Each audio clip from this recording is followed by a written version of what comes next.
皆さんこんばんは。フォーラム8プレゼンツ玉木のスポーツジャーナリズムの時間がやってまいりました。MC のスポーツライター小崎です。このチャンネルはスポーツ文化評論家玉木正之が送る既存メディアとは異なる視点でスポーツの真の問題点を取り上げ考える番組です。今週はゲストに国際プロサッカー選手会理事の山崎拓也さんとジャーナリストの木村幸彦さんを迎え、ワールドカップ開幕直前特別編ワールドカップを見る前に知っておきたい世界のサッカー事情をお送りしています。今日はその第2回目です。それではどうぞ。それと同時にFIFA のあり方と、あはい。るいはIOC、国際オリンピック委員会ですね。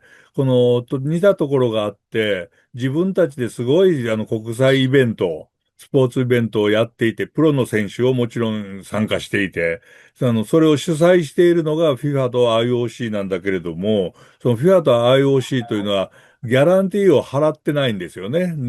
で、ギャランティーを払ってないから雇用者ではないということで、自由に、例えばFIFA で一時、あったのが、ワールドカップを2年に1回にしようかなんていう話もあって、これはまあ潰されたわけでしょうけれども、どうも勝手なところが目立つんじゃないかと、そういうところとの戦いも続いているわけなんでしょうかね。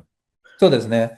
もともとその選手の権利をまあ制限するっていうのは、はい。雇い主、直接の雇い主であるところの、まあ、クラブだったりとかリーグだったりっていうのうん。が、まあ、行うことが多くて、日本だと NPB ですし、アメリカのはい。メジャーリーグだと MLB なわけですけれども、はい。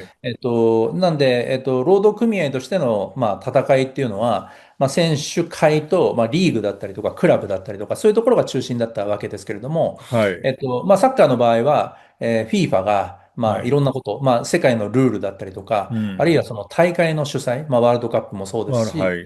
はい。あとはまあ、各、地域にあるコンフェデレーションですね、ウェファだったりとか、アジアだと はい。AFC ですけれども、AOC、はそういうい。ところが、まあ、地域の大会っていうのもやったり、うん。まあ、ウェファはユーロっていうのをね、主催しはい。てたり、まあ、あるいはクラブブレーベルだったらチャンピオンズリーグっていうのをやってるわけではい。すし、アジアでも、まあ、もちろんアジアカップとかチャンピオンはい。ズリーグとかあるわけですけども、そういうところを、まあ、自分が給料払ってるわけでもないのに、うん。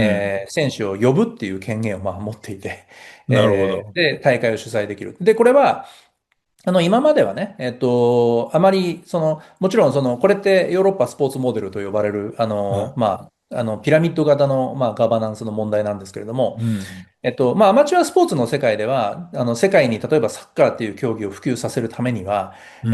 まあ、例えば、まあ、スイスにそういう国際競技団体を置いて、で、ルールをうん。統一して、で、ルールにうん。従わないところは、まあ、制裁をするっていうところで、競技の普及を図るっていうこうん。とでは、まあ、すごくいいモデルだったんですけども、なるほど。スポーツがプロ化してくるとですね、うん。結局、じゃあ、ワールドカップ、まあ、6月に行われるワールドカはい。ップも、世界のトップクラスの選手、それこそもう数十億とかいうのレベルで年俸をはい。もらってる選手が集まるわけですから、はい。怪我もしますし、はい。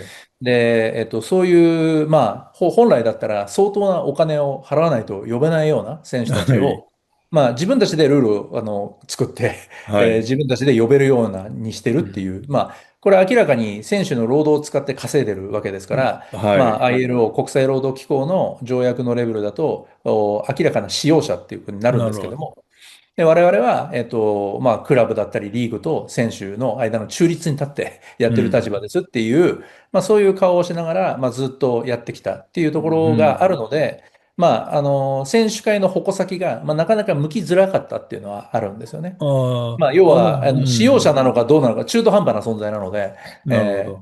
で、まあ、時には、クラブと選手の間に入ってね、まあ、うん。調整する、まあ、ルールうん。を作るっていうような役割を、果たしてきたことも事実なので、うん。他方ではね、移籍のルールを決めながら、他方では自分で大会を主催するっていう、すごく、まあ、中途半端な、うん。立ち位置だったんで、まあ、わかりにくかったんですけども、まあ、今、逆にクラブと、選手が、まあ、はい。結束をして、まあ、リーグと選手が結束をして、はい。FIFA ちょっとこれ勝手に大会を増やすことができるっていうのはおかしくないかと。うん。ワールドカップを2年に1回やるとか、あるいは、はい。まあ、去年クラブワールドカップっていうのは新しくできましたけれはい、やども、りましたですね。こういう大会を、やろうって言って、許可も得ずにできちゃうわけですから、許可も得ずっていうのは、まあ、選手の許可とか、そうですね、各選手の、国のリーグの許可ということですそうですね。よね。はい。うん。まあだから、まあ言ってみれば自分たちがお金稼ぐために、大会やることにしたっていう、要うん。は、まあ、普通の会社で言えば、あなたに土日にも働いてもらうことにしたからって言ってるのなる、と同じなわけですよね。なるほど。うはい。ん。夏休みは、今年からないことになったからってなるほど。いうのを、まあ同じことをやってるってうん。いう。そまあ実際夏れが、休みなくなるわけですからね、これ、そうですクラブワールね。ドカップとか。実際に。はただい。はし、い。それを、ものすごくその話に納得するんですけれども、例えばヨーロッパのリーグに南米の選手とかアフリカの選手がいっぱい参加してるわけですよね。その選手たちが各国に分かれて、ワールドカップやるぞって言われたら、何か要するに、ある作家が言ってたんですけれども、これは形を変えた平和なテロリズムであると。要するにヨーロッパ中心主義、あるいはアメリカのような金持ちの国に対して自分たちが自分の国に戻って、そうそう、それよりも俺たちの方が強いぞというテロリズムを発揮することができると。だから、こう、喜んでやるんだという形があるんですけれど、それはどう思われますか？まあもちろん、だから、ワールドカップっていうのがね、選手にうん。とっても素晴らしい大会である。まあ、ないしはオリンピックうん。もそうですけれども、うん。選手が出たい大会であるって、これはもう間違いないことなので、間違いない。はい。はい。もちうん。ろん、まあ、これもちろん、日本風に言えばやりがい搾取っていうことなのかもしれませんけはいはい。れども、これは、木はい。村さんがよく使われてた言葉で、私もすごく納そうですね。得する言葉ではあるんですけはい。れども。いや、まあ、もちろん、選手が出たいと思って出てるのは事実なんで、そはい。こは、1ミリの疑いもないところなんですけども、でも、はい。じゃあ、他方で、FIFA が、じゃあ、稼いでるお金、これはまあ、フィフロで実際に、調査をした結果なんですけれはい。ども、まあ、FIFA は、じゃあ、そういって参加する選手たちに何を払ってるかというと、まあ、うん。賞金を払うんですよね。はい。はい。そうですね。で、はい。優勝賞金であるとか、準優勝のそうですね。賞金であるとかってことですね。はい。うん。それで、実際にその参加するだけでも賞金は出ますので、まあ、例えばはい。一勝もできずにグループリーグで敗退しうん。ても、これ賞金は出ますので、はい。まあ、言ってみればそれが、FIFA が、まあ、用意している対価なんですけれども、うん。それは、各国の協会、まあ、日本だったら日本サッカー協会に入って、はい。で、そこをはい。経由して分配されるんですけれども、まず FIFA が各国協会にそうやって分配する賞金は、FIFA が稼いでいる金額の、まあ、約7%なんですよ。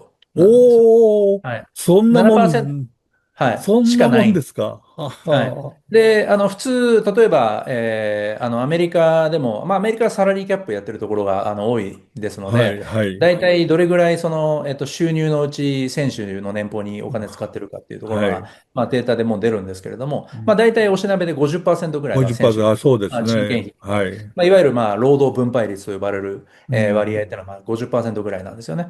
うで、まあ、ん。ヨーロッパなんかはもちろん例えば、国によってはないしはクラブによってはもっと、まあ、選手の年俸、人件費率が高いところ、まあ、例えばもう一人とかうん。70%ぐらい選手の年俸に使ってるみたいなところもありますんで、まあ、そあ、れぐそうですか。らいの話なんではい。すけども、まあ、はい。言ってみれば、労働分配率7%で、まあ、トップ選手を呼べちゃってるっていう、まあ、実態はある。まあ、これは普通に考えたら、まあ、50%ぐらい払わないと呼べないような選手を、はい。はい。それで呼べちゃってるってはい。いう、まあもちろん、じゃあ喜んで出てるじゃないかっていう、そうそう。いう仕組みはあるかもしれませんけれども、うん。でもじゃあ、FIFA がそれで稼いでそれを分配するっていうことは何によって正当化されるんだろうっていう疑問はつきうん。まとうところでありますし、まあさらにそのうん。7%が、じゃあ各国協会から選手に分配されてるかというと、あそれがじゃあ必ずしも分配されてるわけではないというところで、これは実際に女子のワールドカップあ。がはい。2023年にオーストラリア、ニュージーランドで行われたときに、これ、はい。フィフロが FIFA と交渉して、これあまり知られてないかもしれませんけれども、各国協会は必ずそのもらった賞金金のうち何パーセントを、うん。選手に分配選手、しなければいうん。けないっていうはい。ルールを作ったんですよね。うまあ、ん。男子は今ないんですけども、そのルールが。まあ、うん。女子に関しては、FIFA と FIFPro が、まあ、女子は特にお金にならないからといって、協会が、はい。選手に分配しないケースが結構多いはい。ので、それはい。を強制的なルールとして作ったっていうのはあるんですけど、まあ、そうん。れがないと、協会から選手がもらえる保証もない。だから7%は協会に来ても、ひょっとしたら、グループリーグで敗退したから0%だみたいな、いやー、なるほなるどね。可能性すらあるっていうことなんですね。なるほど。ただちょっと驚きましたけど、ワールドカップの全収入の中から選手たちには7%しか還元されないと。これ、はい。木村さん、これ、やりがいう搾取といん。う言葉が本当ぴったりになるようなやり方で、なんかむしろ、うん。なんて言いますか、運営者側から見たらこんなに美味しいうん。商売はないというう言い方が言ん。えそうですね。どうですか？そうですね。やっぱりフィフプロがすごくやってきた大きな功績っていうのは、やっぱこういうことを可視化してきたっていうこともああ、一つ言えるんはい、じゃないかと思います。で、はい、同時に、これ当然ながら、えー国際政治情勢なんかともリンクしてまして、はい、例えばですけど、まあ、冷戦時代なんかは、特にまあ80年代はですね、いわゆるはい、社会主義国なんかが、まあ、かつて、例えばこれ、チャンピオンズ、ワールドカップは別ですけども、チャンはい、ピオンズカップの時代ですね。はい、はい、1986年は、確かね、これ、ルーマニアのステアワ・ブカレストっていうところが優勝するんですよ。ヨーロッパナンバーおー、ワンになるんですね。はい、はい、で、当時まだチャオシェスクの超独裁はい。政権下だったので、もう選手会どころではないわけですよ。おー、はい。だから、も選手のまず海外移籍ができなかったう、うん、鉄のカーテンの向こうで。はい、で、国のために戦えということで、まあ、おそらく7%どころか、収益がほとんど協会、まあ、もっと言ううと政治的なとん、ころに使われていたといううん、時代背景があって、そういう意味で言うと、まあ、冷戦が一つ終わってから、デモクラシーの流れとして、フィフロの力がまたどんどんどんどん必要になってきたというこなると。ほど。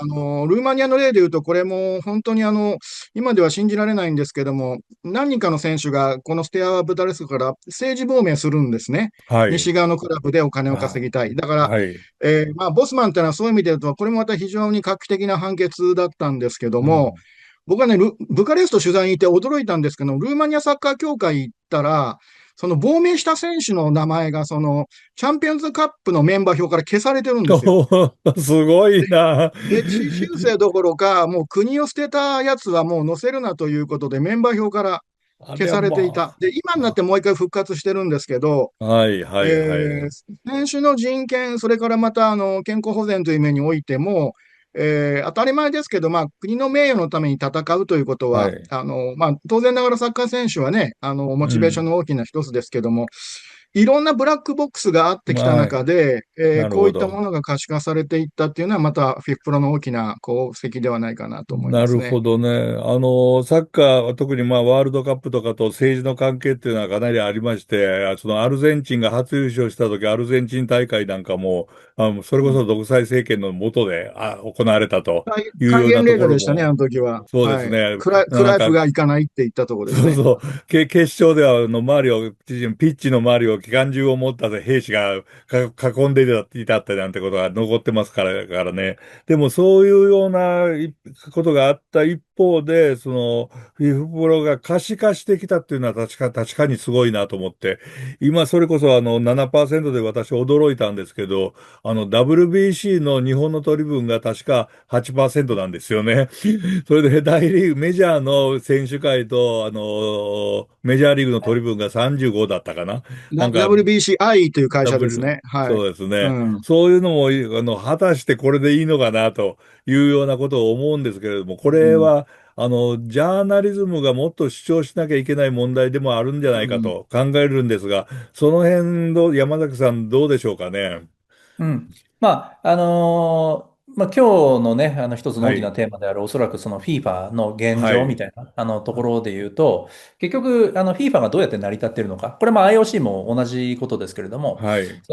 まあ、FIFA の収入っていうのは当たり前ですけど、ワールドカップによって成り立ってるわけおですし、ワールドカップっていうのが、まあ、あるからこそ、FIFA っていうのは、まあ、これだけお金を持ててる。おで、まあ、もちろんその選手に対する分配が少ないからこそ、まあ、ないしは関係者に対する分配が少ないからこそ、まあ、はい。FIFA が儲かってるという構造になるわけですけれども、うん。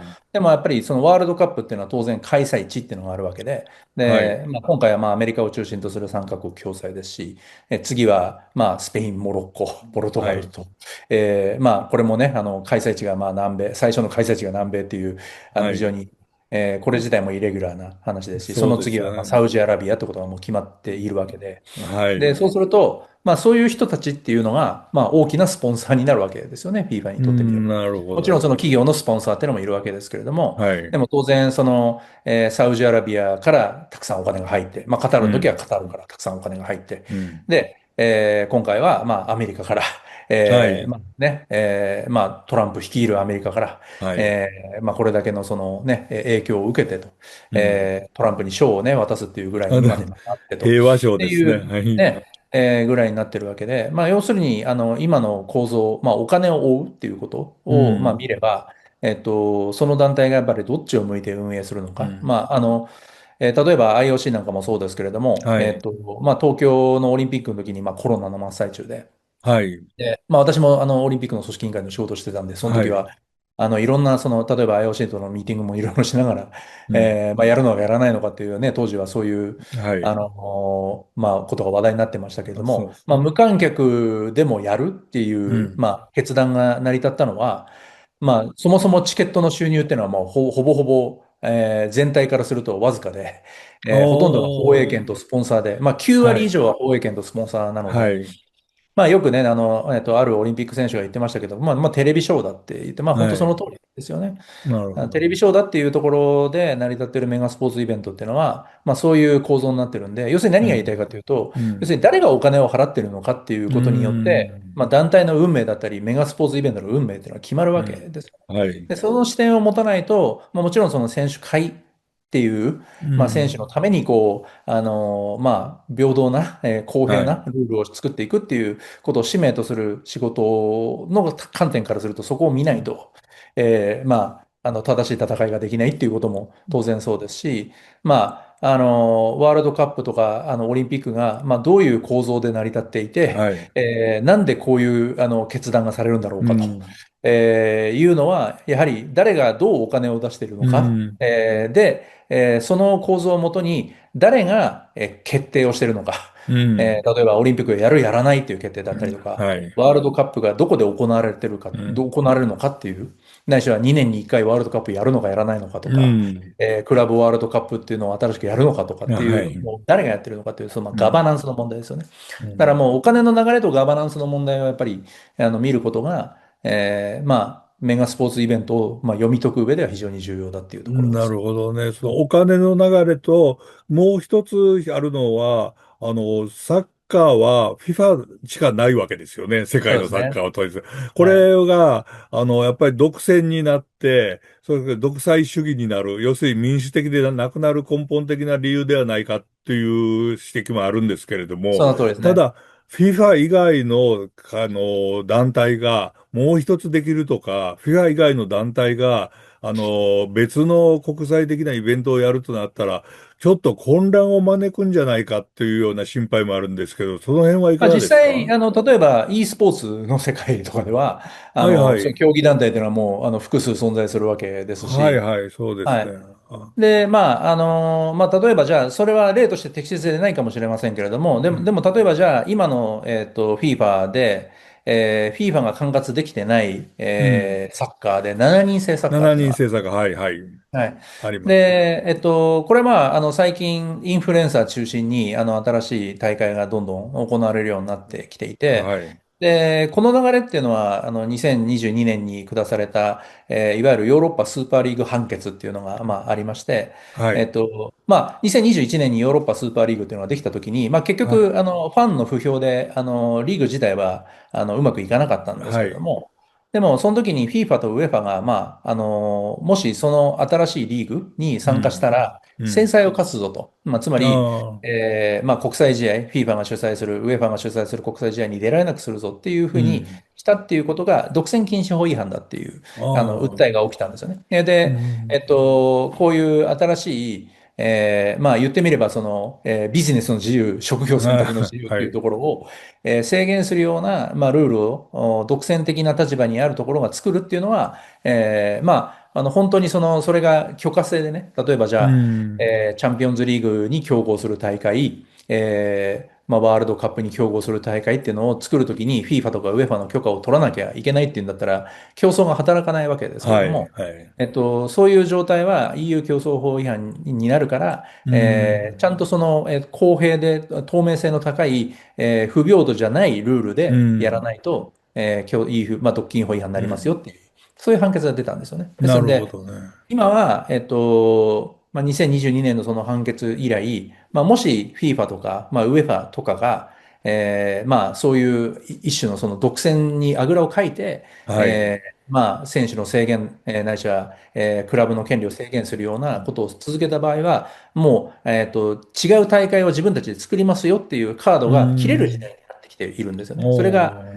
2022年のヨーロッパスーパーリーグ判決の、まあ、非常に大きな部分なので、まあ、7人制の大会が、まあ、だんだんこううね、ん。ポピュラーになってきてるっていうのも、一種その FIFA の独占を崩す動きとも読み解くことができまなすし、るほどね。なるほこれからそうどね。いう、まあ、FIFA ないしは UEFA の、はい。やってる大会に競合する大会が、まあ、出てくる可能性もあるわけですよね。FIFA とか UEFA とああ、対応して。なるほど。まあ、な UEFA るほど。はそこは分かってるので、で、UEFA、これよく誤解あるんですけども、え FIFA より え。UEFA の方がよっぽどお金を持ってるんですよ。お金になるんですよね。まあ、チャンピオンズリーグって毎年ありますんで、ああ、あります。あの、はあ、そう世界最か。大の、まあ、競技団体っていうのは実は UEFA なんですけども、はあ、で、そうです UEFA か。は、はい、FIFA の方が上の方、まあ、もちろんピラミッド上はね、上はい、に位置づはい。けられるんで、なんか はい。FIFA の方がね、すごいように見えますけれども、実際は、お金稼いでるのは UEFA なんですよね。なるほど。はい。うん。だからまあ、ワールドカップ2年に1回やろうとか、まあ、あ、そういうね、アイデアも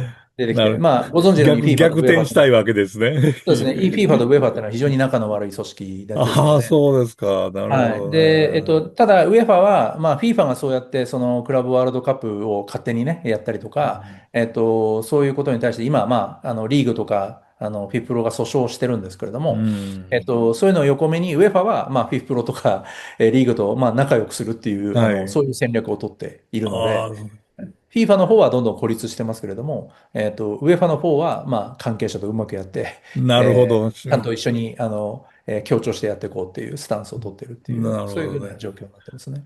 どうなんでしょうね、その辺、木村さん。世うん、界のサッカー界というのは、うん、う徐々ん、にいい方向に進んでいうん、るというん、うふうに判断していいのうん、か、それともどうなんですか？例うん、えば、ワールドカッうん、プなんかでも、ちょっと、うん、ね、参加国を増やしすぎたんじゃないの？これやばいんじゃないのっていう声うん、もあるんですけれど、うん。どうですかね？いや、やっぱり IF が一つで統一していくっていうことについては、僕もはい。やっぱり一つの秩序として、それがやっぱり好ましいと思うんですけども、やはりなるほど。チェックバランスで、うん。ここまでやっぱり独裁が進んでしまうと、うん。まあ、山崎さん言われたように、それだけじゃダメだよっていうものが一つ判例として出てる大事なことだと思うんですよ。うん。で、過去、例えばこれ、まあ、玉木さんもご存知だと思いますけはい。ど、東京オリンピック64年の時に、はい。IOC と別にガネフォというはい。組織があ大りましたね。会がありましたですね。はい。はい。これ、だから IOC ともう一つ、ある種対抗する意味で出てきた新興、新 IF 組織で、興スポーツ、はい。はい。で、新これに興国ス出場し、ポーツ団、はい。そうです。これに出場した選手は、オリンピックに出られないという、出られない、はい。はい。まあ、最終的にガネフォというのは、まあ、こう、シュリンクしていってしまうんですけども、で、過去の事イ例からしてンドネシアみればあったんです。と北朝鮮の選手たちが、東京オうん。リンピックが始まる直前に国に返されたっていう事件があったわけそうです。ですよね。それはシンギタンという北朝鮮の選手がガネフォのうん。大会に出てたということで、は IOC い。が彼女は出させないと。うん。だったら俺たち選手団は全員帰るよということで、2年後にね、イングランドワールドカップでベスト8になるサッカー代表はい。チームも、マンボム4号によって新潟から帰っちゃうんですけど、まあ、出例えられなかった。ばこういった、はい、ガネフォの存在というのは過去ありましたし、それから、うん。FIFA に対抗しては、まあ、これこそね、スケールから言えば全くこれは象とアリンコかもしれませんけど、はい。前もこれ、田向さんにお話した、コニファという、はい。織がありますね。FIFA に参加していないサッカはい、ー、のはい。国といいますかね、地域の代表の国、地域、はい。地域、はい。FIFA に加盟できていない地域、国、あるいは集合体の人たちが、それでもサッカーをしたい、そのアイはい。デンティティを胸にやりたいということでできうん、ている。うん。これも、本部がスウェーデン、ごめんなさい、ノルウェーだったかな、北欧の国ですね、はい。ラップランドの方で。で、これも徐々に実績を上げてきて、これはでも決して FIFA とバッティングしていなくて、う両方登録ん、ができるわけです。うん。なるだから、ほどね。やっぱりその FIFA の独裁が進んでいくことによって大きな弊害がやっぱり生まれつつあるので、うん、それについてこういった羽が出てくるということと、まあ、それとうまく仲良くしながらも、オルタナティブな方法があって、サッカーはこういうふうにうん、できていくんだよというものが増えていくっていうのは非常に好ましくて、その意味でも、フィフプロの活動っていうのはね、私たちも見ていくべきことうではないか。ん。なはい、ファシるほど、なリテーターるほど。としてと思いまなすね。るほどね。だからまあ大きく2つの今流れがあるんですよね。そのはい。独占っていう部分に関しては、ヨーロッパスーパーリーグの判決もそうですし、はい。その独占をまあ弱める方向で、はい。訴訟が起きたり実際に判決うん、が出たりしてるっていう、まあこれが一つの流れがありますし、うん、でもう一つはプロスポーツの関係者に対しては、ちゃんと別途うしっかり交ん、渉して条件を決めて、うん。まあ FIFA っていうのは211の、協会が1票ずつ、はい。投票権を持っていて、はい。まあ、ワールドカップを2年に1回やるっていう時は、いや、別に、クラブとかリーグとか選手の許可を得なくても、211の過半数取れれば、うちはできちゃいますからね、みたいなことを、なるほど。実際言ってたわけですけれども、はい。でも、まあ、プロスポーツの関係者を巻き込む以上は、そういう人たちの、まあ、ちゃんとの交渉と合意がないとでうん、きませんよってうん、いう、そういうルールにしていくっていう方向で、まあ、例えば う ILO の、ん、労働者っていうところもそうですし、まあ、労働者に無断でね、労働日数、労働時間だって増やすということもはい。できないわけですから当たりうん。前ですけども、そういうことをやんなきゃいけないよって、まあ、二つの流れがあるんですよね。でも独占を弱めていく方いや、向と、はい。それからまあ、プロスポーツ、労働者っていう観点から、ちゃんとそうん、の意思決定に参加をする、うん、権利を与えるっていうところ、こうん、の二つの流れが今、まあ、FIFA をめぐって起きていて、うん。で、まあ、UEFA とかは、まあ、ちゃんとそれを見て、あ、自分たちはちゃんとやろうっていういや、ところで、なるほ FIFA ど。と合意をしたりとかしてますうけれども、ん、うん。FIFA はどんどん、まあ、今はちょっと、トップがね、かなり、あまり人の言うことを聞かないようになっちゃっはい、たので、はい。あの、インファンティーノ会長ではい。すね。はい。まあ、FIFA の中でもやっぱり嘆いてる方は結構いらっしゃるああ、んですそうですか。けども、はい。はい。まあ、そういう FIFA の方はちょっと、まあ、やや暴走気味になってるっていうところはありますよね。うん。皆さんご覧いただきありがとうございました。次回のフォーラム8プレゼンツ玉木のスポーツジャーナリズムは、ゲストに国際プロサッカー選手会理事の山崎拓也さんとジャーナリストの木村幸子さんを迎え、ワールドカップ開幕直前特別編、ワールドカップを見る前に知っておきたい世界のサッカー事情の第3回をお送りします。それでは皆さん、次のエピソードでお会いしましょう。さようなら。